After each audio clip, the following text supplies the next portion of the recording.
사랑합니다. 사랑합니다. 용서에 대해서 설교를 하려고 합니다. 그리스도인이 되는 것, 신자가 되는 것과 용서하는 것에 대해서 C.S. 루이스가 한 말이 있습니다. 그리스도인이 된다라는 것은 용서할 수 없는 사람을 용서하는 것이다. 하나님께서 용서할 수 없는 당신을 용서하셨기 때문이다.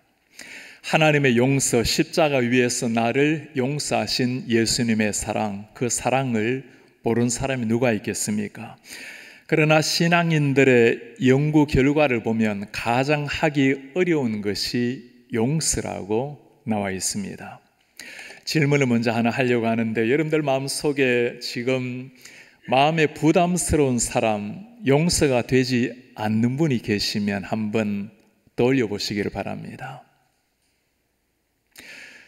아직까지 그런 분 계속 세고 있으면 안 되겠죠.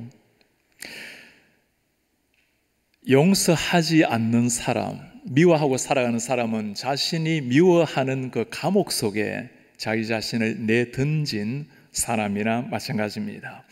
하나님의 용서 없는 사람이 평화를 누리지 못하는 것처럼 내 마음속에 용서가 되지 않는 사람이 있으면 내 마음도 평화를 상실하게 되는 겁니다. 두 가지 길이 있습니다. 하나는 미워하는 마음을 가지고 계속 살다가 주님 앞에 가든지, 아니면 살아있는 날 동안에 용서하고 평안함과 자유함을 가지고 살다가 주님 앞에 가든지. 우리 사랑하는 성도님들, 오늘 예배를 마치고 예배당 문을 놨을 때는 여러분들 마음속에 미워하는 사람이 다 사라지기를 하나님께서 꼭 그 마음 주시기를 주의 이름으로 축복합니다. 왜 용서를 해야 할까요? 우리 그리스도인은 아주 단순하면서도 확실한 이유가 한 가지 있습니다. 그것이 하나님의 명령이기 때문입니다. 하나님께서 우리를 용서하신 것처럼 우리에게 용서하라고 말씀을 하셨기 때문입니다. 용서할 때 우리의 마음도 진정한 자유라는 것을 누리게 됩니다. 용서하지 못할 때 아무리 신앙생활을 열심히 한다 해도 내 마음속에 부담스럽고 미워하는 마음이 있으면 우리 마음 자체가 평안을, 자유를 잃어버리는 겁니다. 그래도 용서하고 싶은 사람이 없다면, 아직까지 미움이 있는 사람이 있다면 오늘 말씀을 그냥 지나치지 마시고 말씀에 귀를 기울이면서 우리 하나님께서 내 마음속에 무슨 말씀을 하시려고 하는지 꼭 듣고 순종하기를 바랍니다. 하나님 허락하신 삶 짧은 인생입니다. 미워하는 마음을 가지고 어느 순간 주님이 부르실 때 그 모습 가지고 주님 앞에 서게 되면 큰일 나는 겁니다. 용서가 쉽지는 않다라는 것, 주님 가르치신 주기도문을 보면 잘 나와 있습니다. 예수님께서 두 가지 기도 대상을 말씀하시죠. 하나님과의 관계에서 기도를 이야기하시고, 사람 간의, 인간 간의 관계 이야기를 기도로 말씀하십니다. 사람 간의 관계에서 첫 번째 해라는 기도가 용서에 대한 기도입니다. 우리가 우리에게 잘못한 사람을 용서해 준 것처럼 우리의 잘못을 용서해 주시옵고, 그만큼 용서가 중요하다는 것이고 그만큼 용서가 쉽지가 않다라는 말씀입니다. 신자의 삶에 가장 중요하면서도 가장 어려운 용서, 오늘 베드로가 그 용서에 대해서 예수님께 질문을 합니다. 주님, 형제가 내게 죄를 범하면 몇 번이나 용서를 해야 됩니까? 7번까지 용서해야 됩니까? 오늘 베드로의 질문의 두 가지 상황을 잘 기억을 하시기 바랍니다. 형제가 내게 죄를 범할 때, 저 멀리 있는 사람, 잘 모르는 사람이 조금 잘못하는 것 넘어갈 수 있는 일입니다. 언제나 상처라는 것은 가까이 있는 사람에게 이렇게 받을 때가 많이 있죠. 신앙생활, 교회생활 하다 보면 때로 옆에 있는 사람 때문에 상처를 받고 아주 심하면 그 사람 때문에 교회를 떠나는 이런 일까지도 일어날 때가 있습니다. 곁에 있는 사람, 형제 자매가 죄를 범할 때 참 힘든 그런 상황입니다. 7번이나 용서를 해야 됩니까?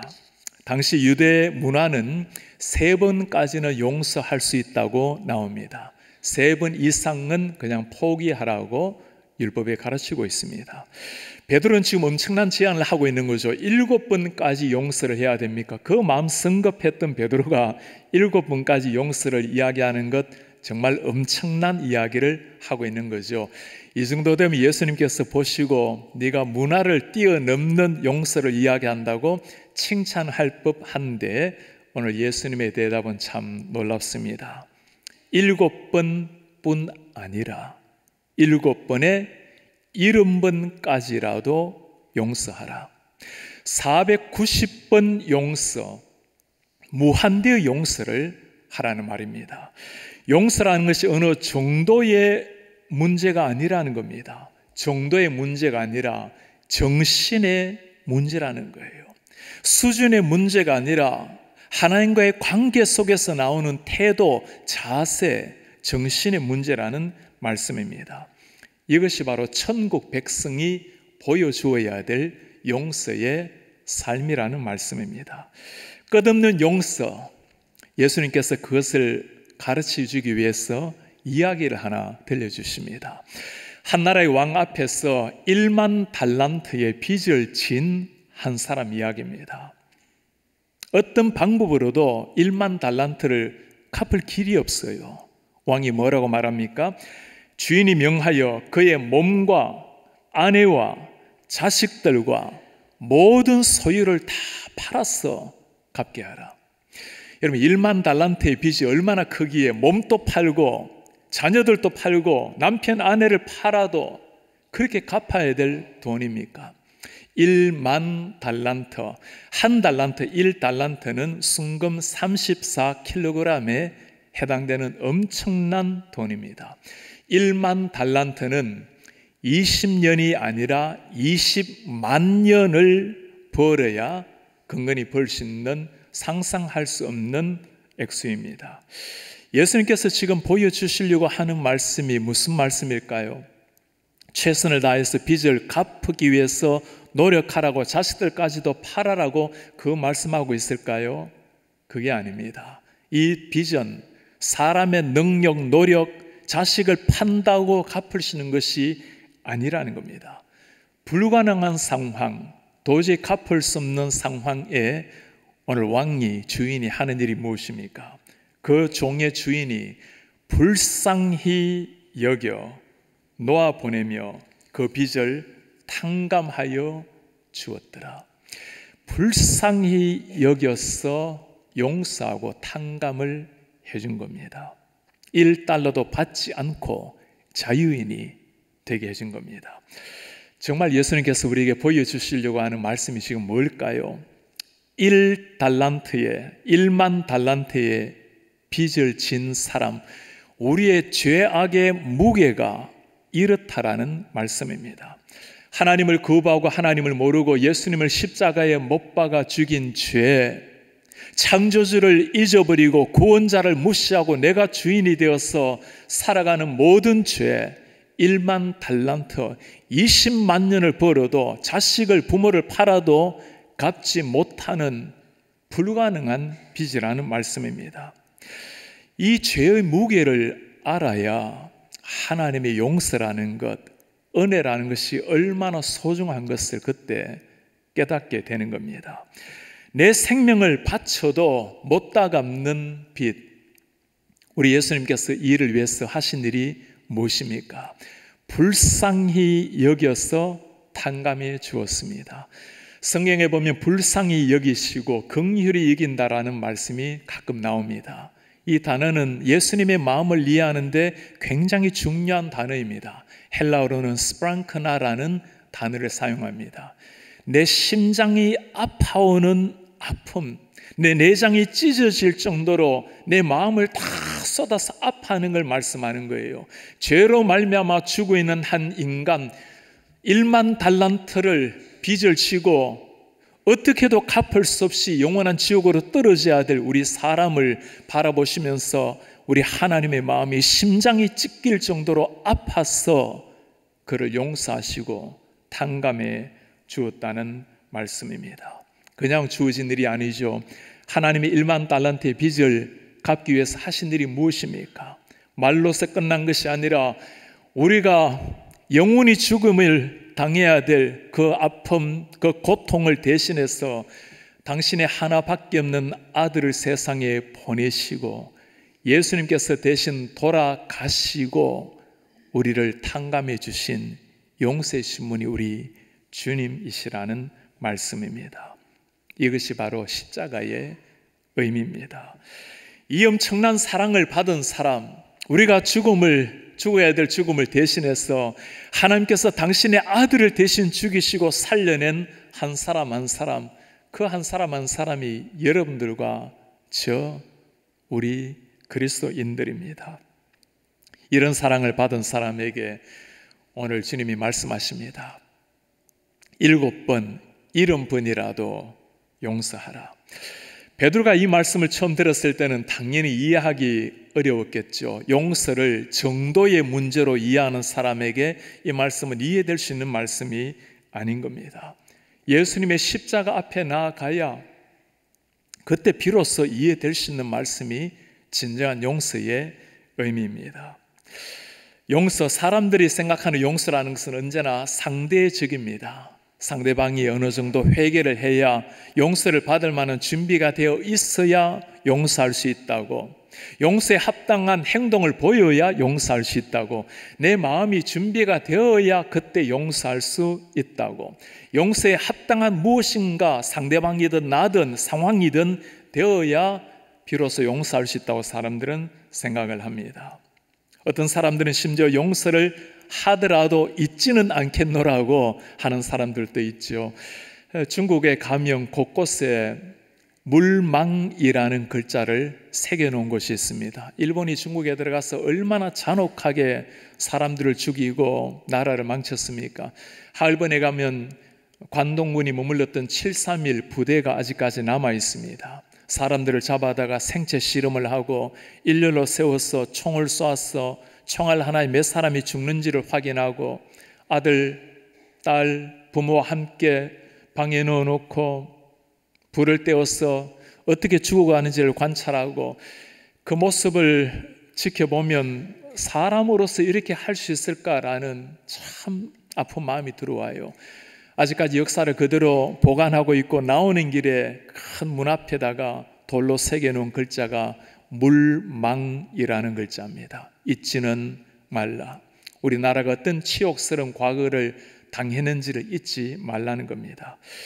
사람들은 이렇듯 용서를 하더라도 잊지는 않겠노라고 앙금을 가슴에 가지기도 합니다. 그러나 하나님의 용서는 그런 용서가 아닙니다. 시편 말씀에 동이 서에서 먼 것 같이 우리의 죄과를 우리에게서 멀리 옮기셨으니, 히브리서에서도 똑같이 말씀합니다. 그들의 죄와 그들의 불법을 내가 다시는 기억하지 아니하리라. 동에서 서가 먼 것처럼 옮겨버리시고 내가 기억도 하지 않겠다고 하시는 하나님의 말씀, 이게 그냥 죄가 아니죠. 당신의 아들을 십자가에 못 박을 정도의 죄였습니다.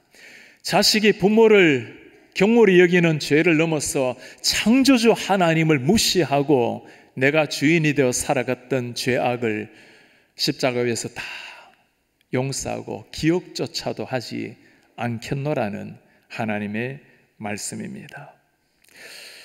4년 전에 2015년도 이듬해 6월에 사우스캐롤라이나에 참 가슴 아픈 총기 사건이 있었습니다. 찰스턴 이메뉴얼 감리교회 한 백인 청년이 들어가서 수요일날 성경 공부하고 있었던 교인들을 무차별하게 총으로 쏘아 죽인 일입니다. 아들과 딸을 잃고 아버지 엄마를 잃고 담임 목사 9명이 그 자리에서 죽게 되었습니다. 딜런 울프라는 21살짜리의 백인 젊은이, 살인자에게 마지막으로 말할 기회가 있었을 때 그때 사람들의 반응이 사람들을 참 숙연하게 했습니다. 어머니를 잃은 딸 네이든 코이어가 했던 말입니다. 당신은 내게서 가장 소중한 것을 빼앗아 갔습니다. 다시는 엄마와 이야기 나눌 수 없고 엄마의 손도 잡을 수가 없습니다. 그러나 당신을 용서합니다. 하나님이 용서하셨기에 나도 용서합니다. 할아버지를 잃은 손녀 엘레나 시몬스가 이렇게 고백을 합니다. 할아버지와 다른 희생자들이 정오의 손에 돌아가셨지만 모두가 우리는 당신의 영혼을 위해서 기도하고 있습니다. 우리는 사랑으로 살아왔고 이번 사건 속에서도 사랑을 유산으로 남길 것입니다. 결코 정오가 사랑을 이길 수 없다라는 것의 증거가 될 것입니다. 자신의 아버지, 어머니, 자기 자식을 쏘아 죽인 그 원수를 위해서 이 용서는 어디에서 나오는 것일까요? 그것이 우리 예수님이 보여주신 용서고 그것이 예수님의 용서를 아는 사람의 반응이었습니다. 자신을 저주하고 십자가에 못 박는 사람들을 위해서 우리 예수님 하신 일이 무엇입니까? 아버지, 저들의 죄를 용서해 주십시오. 무엇을 하고 있는지도 알지 못하고 있습니다. 우리의 죄악과 허물로 주님의 손에 대못을 받고 있을 때 피를 쏟으시면서 우리 주님이 하신 용서의 기도입니다. 저들을 용서하소서. 성경에는 이런 예수님의 사랑을 이렇게 선포합니다. 우리가 아직 죄인 되었을 때 그리스도께서 우리를 위하여 죽으심으로 하나님께서 우리에 대한 당신의 사랑을 확증하시느니라. 우리가 준비가 되었을 때, 회개했을 때 용서받을 만한 상황이 되었을 때가 아니었습니다. 아직 죄인 되었을 때 무엇을 하고 있는지도 모르고 있었을 때 예수께서 죽으심으로 하나님이 우리를 어떻게 사랑하셨는지 그 용서, 사랑을 확증하셨느니라.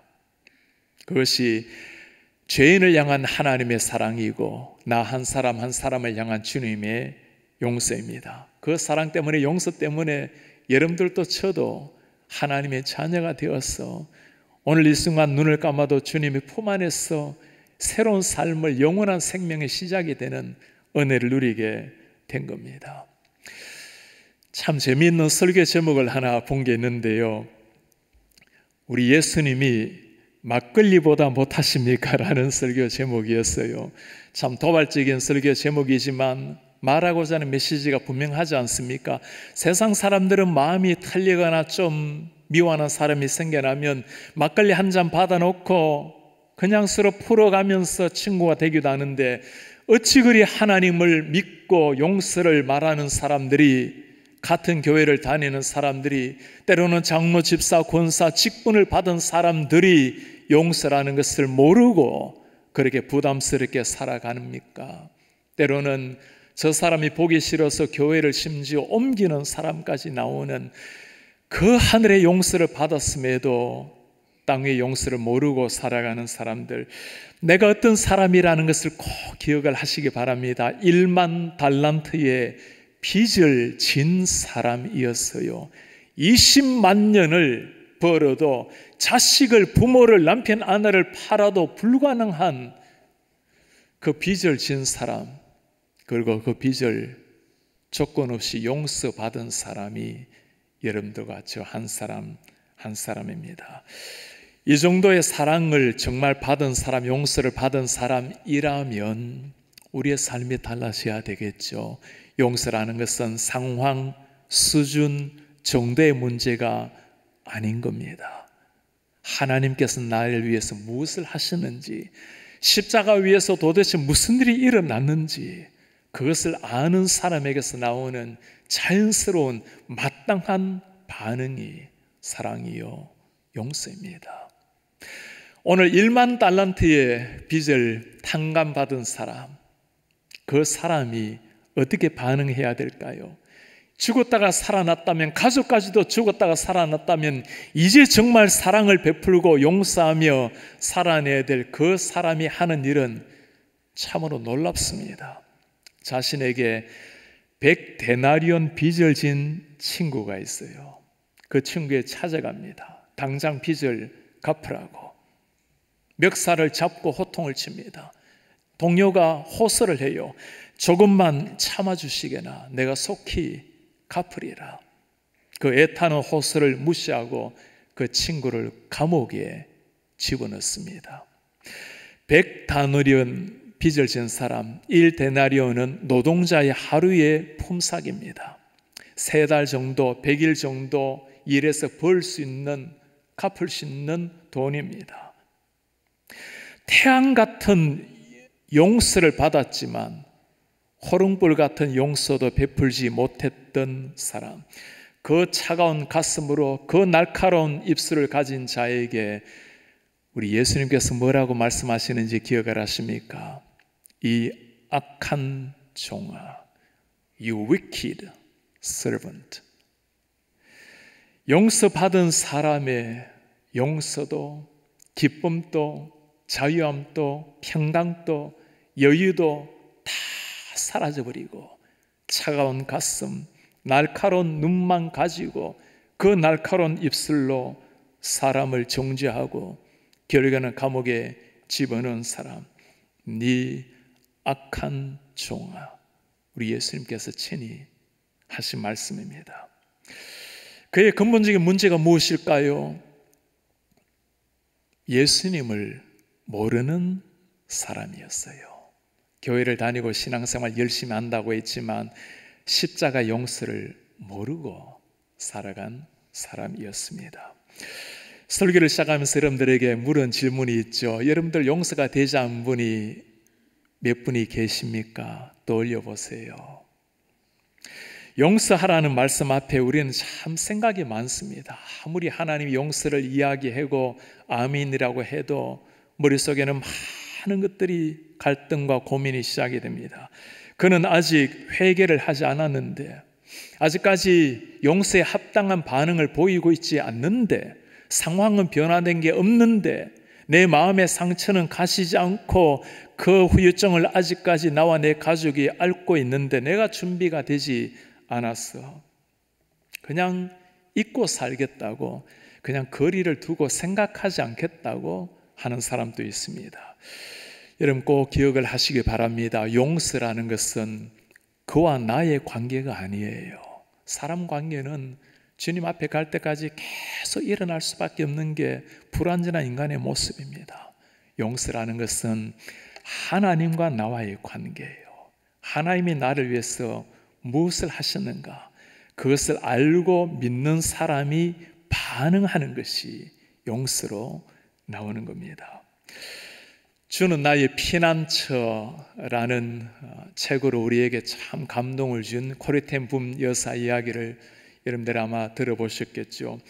2차 세계대전이 일어났을 때였습니다. 네덜란드의 참 독실한 신앙의 가정이었어요. 죽음이 이르는 그 많은 유대인들 집에서 숨겨주었습니다. 결국에는 발각이 되어서 자신들도 나치 수용소에 잡혀가게 되었습니다.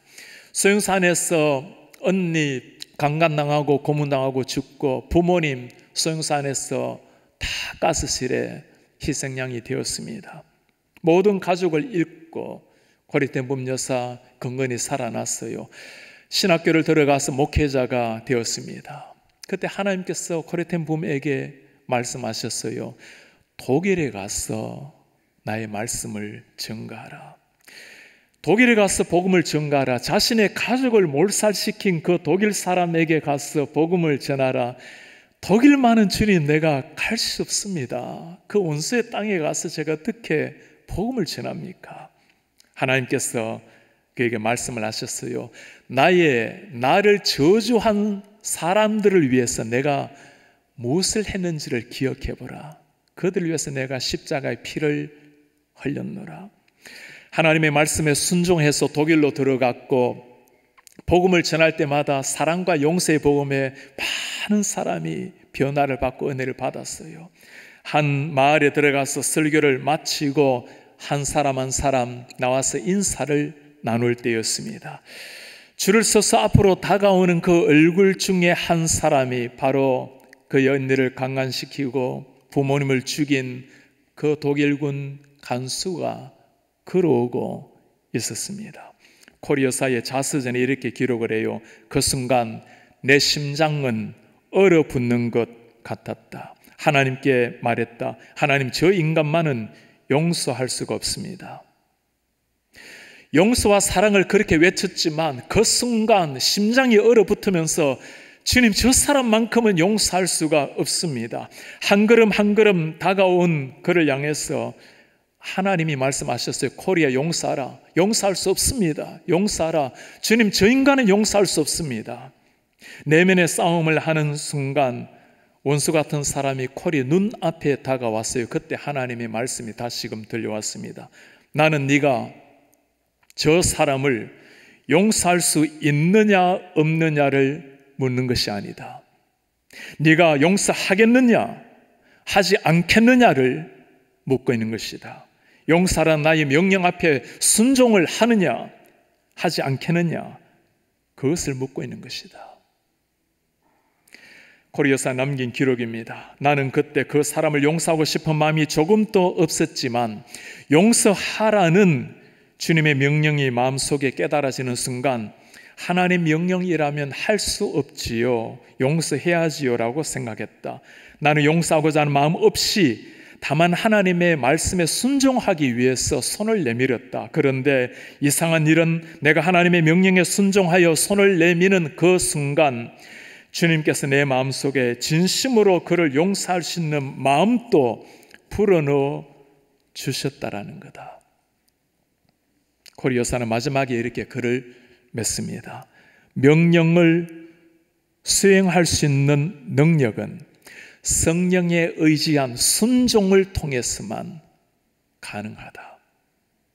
성령께 의지하여 순종할 때 하나님이 은혜와 능력을 주신다라는 말씀입니다. 내가 준비가 되었을 때, 상대가 상황이 준비가 되었을 때가 아니라 말씀에 순종하고자 나아갈 때 하나님이 그때 마음을 주신다라는 말씀입니다. 저는 대학과 대학원에서 본래 영시를 전공을 하고 하나님의 은혜로 신학대학원을 들어가게 되었습니다. 제가 섬겼던 교회에서 오랫동안 청년부 또 중고등부 또 여러 일로 섬기다 보니 그곳에서 전도사 시작을 하게 되었어요. 목사님께서 저더러 이제 신학대학원에 들어갔으니 전도사로 섬기라고 말씀을 하시는데 제가 참 마음에 걸리는 일이 하나 있었어요. 같이 사역을 열심으로 했던 한 집사님 중에 사람들은 그분이 참 훌륭하다고 열심을 낸다고 존경하는데 저는 그분이 참 부담스러웠습니다. 모든 영광은 당신이 취하는 것처럼 보이고 정말 그분이 부담스러웠어요. 제가 이런 마음으로 전도사를 할 수는 없기에 목사님 2달을 주시면 제가 기도하고 하겠습니다 했더니 2주 동안 기도하라고 하시라고. 제가 신학총신대학원에 가면 예배당이 하나 있습니다. 저녁에 11시에 매일 올라가서 참 간곡히 기도했습니다. 주님, 제가 이렇게 사람을 미워하는 마음으로 설교를 할 수는 없습니다. 제발 저 집사님 좀 바꾸어 주십시오. 아니면 부서를 좀 옮겨주세요. 그렇게 나흘토록 기도를 하는데 나흘째 되던 날 하나님께서 제 마음속에 너무나 또렷하게 말씀을 하셨어요. 문제는 그분이 아니라 너라고. 십자가의 복음을 배우기 위해 신학교를 갔고 십자가의 복음을 전해야 될 네 마음속에 무엇이 중심이 되어 있냐고. 그분의 문제 상황이 아니었습니다. 하나님의 십자가의 은혜, 그 용서가 부족한 저의 문제일 뿐이었어요. 그 주간에 돌아가서 그분을 배웠는데 우리 성도님들, 이게 아마 하나님의 은혜라는 거겠죠.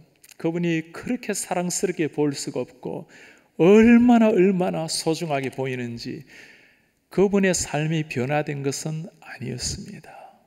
제가 주님 앞에 바뀌고 나니까 정말 그분의 아름다운 모습, 사랑스러운 모습이 보인 겁니다. 그들이 얼마나 제게 오른팔 같은 동역자가 되셨는지.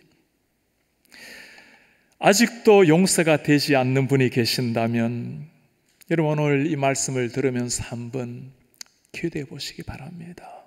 주님이 우리 마음을 잘 아십니다.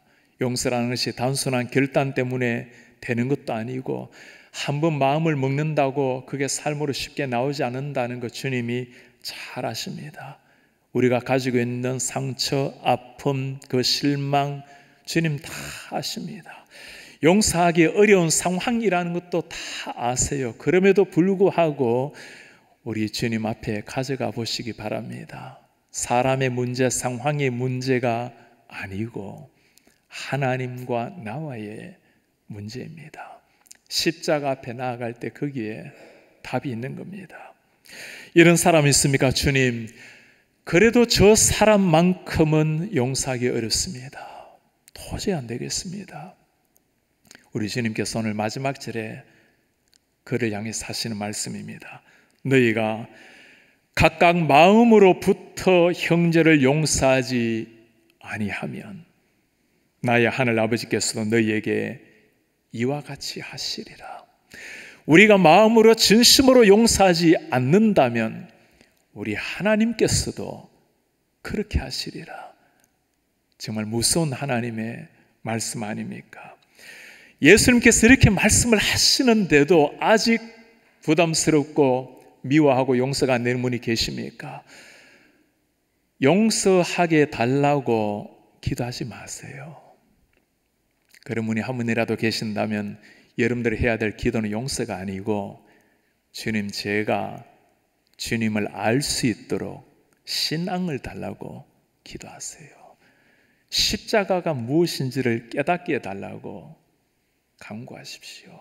십자가를 알아야, 십자가의 피를 알아야 그 피가 죽은 나를 위해서 하나님이 흘리신 보혈이라는 것을 알아야 용서라는 것이 나오는 겁니다. 용서하기 어려운 상황 속에서도 우리가 용서란 이름으로 품고 사랑하고 나아간다면 사람들이 의아해할 것입니다. 집사님, 어떻게 그 상황 속에서도 용서가 나옵니까? 그때 우리가 해야 될 답변이 오늘 이 말씀이에요. 제가 1만 달란트의 빚을 진 사람이었어요. 그분이 나를 용서하셨어요. 그래도 그런 사람을 용서할 수 있을까요? 그것이 바로 예수님께서 나를 위해서 보여주신 삶입니다. 우리가 용서 없이 나아갈 때 세상은 우리를 위선자라고 하나님의 용서를 노래하지만 차가운 사람이라고 하나님의 영광을 가리지만 사람이 이해하지 못하는 용서를 가지고 나아갈 때 사람들은 우리의 연약한 삶을 통해서도 진정한 용서의 하나님을 발견하게 될 것입니다. 프랑스의 화가 조르주 루오, 그가 새긴 판화 작품이 있습니다. 제목이 있어요. 의인은 향나무와 같아서 자기를 찍는 도끼에도 향기를 묻힌다. 자기를 찍는 도끼에도 향나무는 향기를 묻힌다. 자신을 저주하고 조롱하고 침뱉으면서 십자가 못 박는 사람을 향해서 우리 예수님 하신 기도를 기억합니까? 아버지, 저들을 용서해 주십시오. 부디 저들을 용서해 주십시오. 무엇을 하고 있는지도 알지 못합니다. 자기를 찍는 그 원수들을 향해서 사랑과 용서의 향기를 남기신 예수님, 그 향기가 2000년을 타고 오늘까지 내려오기에 우리도 용서를 입어서 하나님의 자녀가 된 겁니다. 내가 준비가 되었어가 아니에요. 그가 달라졌어가 아닙니다. 십자가 때문인 겁니다.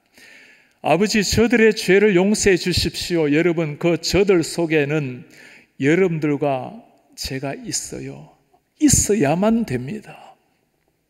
하나님의 그 용서의 대상, 정말 내가 십자가 아래에서 주님의 흘린 피를 본 사람이라면 그 피 때문에 지금 또 땅 위에 살아가지만 천국의 감격을 가지고 살아가는 사람이라면 용서라는 것은 선택이 아니라 삶 자체입니다. 용서라는 것은 하나님이 우리를 용서하셨다라는 것을 보여줄 수 있는 십자가를 증거할 수 있는 가장 확실한 우리 삶의 증거입니다. 사랑하는 우리 연합교회 성도님들, 땅 위에서 우리에게 참 아름다운 공동체를 주셨습니다. 다 불완전하고 부족하지만 오늘 하나님께서 우리에게 보여주신 1만 달란트를 탕감하고 용서하신 사랑, 내 죽어 있는 심장을 살려내기 위해서 예수께서 십자가 위에서 심장을 떼어주시고 살아난 영혼, 땅 위에서 사랑하고 섬기고 배려하고 용서하셨어. 정말 땅 위에 살아가지만 하늘의 기쁨과 평강을 누리며 진정한 자유인으로 살다가 우리 주님 앞에 서시는 우리 하늘 공동체 필라 연합교회 성도님 되시기를 주의 이름으로 축복합니다.